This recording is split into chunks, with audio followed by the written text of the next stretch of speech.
friends, welcome to Secret of Samayal. இன்னைக்கு நம்ம பார்க்க போறது ஒரு செம டேஸ்டியான ஒரு கும்பகோணம் கடப்பா ரெசிபி. என்னடா ஆந்திரால இருக்க ஊர் பேர்லாம் சொல்றமே அப்படின்னு யோசிக்காதீங்க. இது வந்து கும்பகோணம் தஞ்சாவூர்ல ரொம்ப ரொம்ப ஃபேமஸான ஒரு ரெசிபி இது. இது வந்து இட்லிக்கு, தோசைக்கு, சப்பாத்திக்கு, பூரிக்கு, புரோட்டாக்கு எல்லாத்துக்குமே சூட் ஆகும்.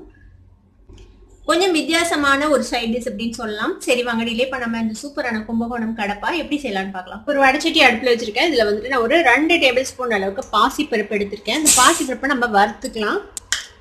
இது வறுக்காமையும் போடலாம். வறுத்து போட்டீங்கன்னா இன்னும் கொஞ்சம் மணமா இருக்கும். அதுக்காக நான் வறுக்கிறேன். பாசி பருப்பு நிறம்லாம் மாற வேணாம். இப்போ நல்லா மணம் வருது, ஆஃப் பண்ணிடலாம். இப்போ ஒரு ப்ரெஷர் குக்கர் எடுத்துக்கோங்க. இதுல வந்துட்டு நம்ம வறுத்த அந்த பாசி பருப்பு இதுல சேர்த்திடலாம்.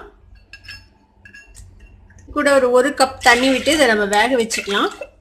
இது கூட நான் ஒரு 2 மீடியம் சைஸ் உருளைக்கிழங்கு இந்த மாதிரி கியூப்ஸா கட் பண்ணி வச்சிருக்கேன். இதையும் இதோட சேர்த்திடலாம். இதுல வேற எதுவும் சேர்த்த தேவையில்லை. இப்போ இதை வந்துட்டு நம்ம ஒரு 4 விசிலுக்கு வேக வச்சுக்க போறோம். ஒரு 4 விசிலுக்கு இது வேகட்டும். அதுக்கப்புறம் நம்ம எடுத்து பார்க்கலாம். இப்போ பருப்பும் உருளைக்கிழங்கும் வேகிறதுக்குள்ள நம்ம ஒரு மசாலா ரெடி பண்ணிக்கலாம் இந்த கடப்பாக்கு. அதுக்கு என்னென்ன வேணும் அப்படின்னு பார்க்கலாம். இதுக்கு வந்துட்டு தேங்காய் வேணும். ஒரு 1/4 கப் அளவுக்கு தேங்காய், 3 பச்சை மிளகாய் எடுத்திருக்கேன். இதில் நம்ம வேற எந்த மிளகா பொடி அதில் யூஸ் பண்ண போறது இல்லை. பச்சை மிளகாய் காரம் மட்டும்தான். 3 மிளகாய் எடுத்திருக்கேன் நான்.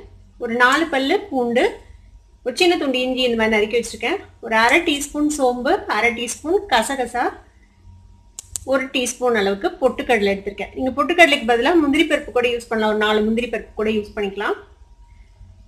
இப்போ நம்ம இதை சேர்த்திக்கலாம் மிக்ஸி ஜாரில். இது எல்லாத்தையும் தண்ணி விட்டு நம்ம நல்லா பேஸ்டா அரைச்சி எடுத்துக்க போறோம். இதை கொஞ்சமா தண்ணி விட்டு நல்லா பேஸ்டா அரைச்சி எடுத்துக்கோங்க ஸ்மூத்தா. இது மாதிரி ஒரு விழுதா அரைச்சி எடுத்து வச்சுக்கோங்க. இப்போ 4 விசில் விட்டு இறக்கியாச்சு. இது வந்துட்டு பருப்பும் உருளைக்கிழங்கும் நல்லா வெந்துருச்சுங்க பாருங்க. இது வந்துட்டு தேவைப்பட்டா நீங்க மசிச்சு விடலாம். நான் இதை மேஷ் பண்ணல, அதுவே நல்லா குழஞ்சுதான் வெந்திருக்கு. அதனால நான் அப்படியே வச்சுக்க போறேன். ஒரு வடச்சட்டி அடுப்புல வச்சிருக்கேன். இதுல வந்துட்டு ஒரு 2 டீஸ்பூன் அளவுக்கு எண்ணெய் விட்டுக்கலாம். எண்ணெய் சூடாயிடுச்சு. இதில் கொஞ்சமாக கடுகு சேர்த்திக்கலாம், கொஞ்சமாக உளுத்தம் பருப்பு, இது கூடவே ஒரு சின்ன துண்டு பட்டை, ஒரு பிரிஞ்சி இலை சேர்த்திக்கோங்க. இது கடையில் நான் ஒரு சின்ன சைஸ் வெங்காயத்தை இந்த மாதிரி நீள நீளமாக ஸ்லைஸ் பண்ணி வச்சுருக்கேன். ஒரு தக்காளி, சின்ன தக்காளி அதையும் இந்த மாதிரி நறுக்கி வச்சுருக்கேன். கொஞ்சமாக கருவேப்பிலை, ஒரே ஒரு பச்சை மிளகாய் கிள்ளி வச்சுருக்கேன். இது எல்லாத்தையும் இதில் சேர்த்துக்கலாம்.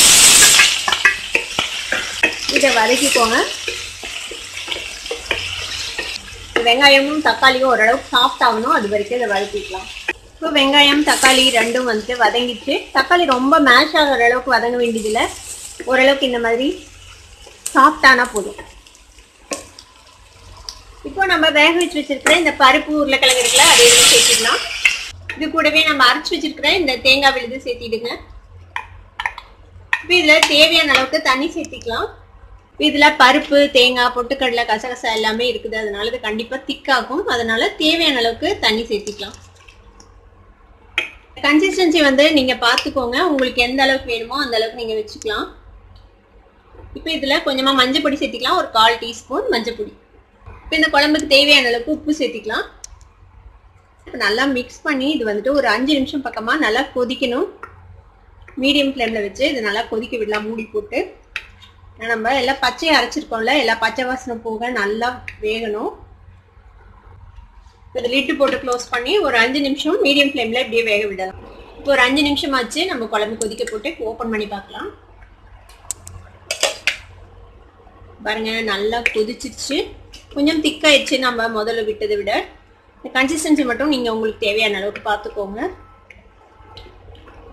இந்த மாதிரி இருந்தால் இட்லிக்கு, தோசைக்கு அதுக்கெல்லாம் நல்லா இருக்கும். சப்பாத்திக்கு அதுக்கெல்லாம் கூட. இப்போ மேலே வந்துட்டு நம்ம ஒரு கைப்பிடி அளவுக்கு கொத்தமல்லி தழை போட்டுடலாம்.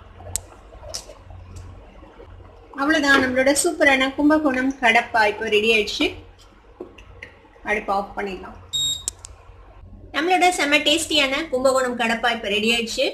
இதை வந்துட்டு இட்லி கூட, தோசை கூட, சப்பாத்தி, பரோட்டா எது கூட வேணாலும் நீங்கள் வச்சு ட்ரை பண்ணலாம். ரொம்பவே சூப்பராக இருக்கும் எல்லாத்து கூடவும்.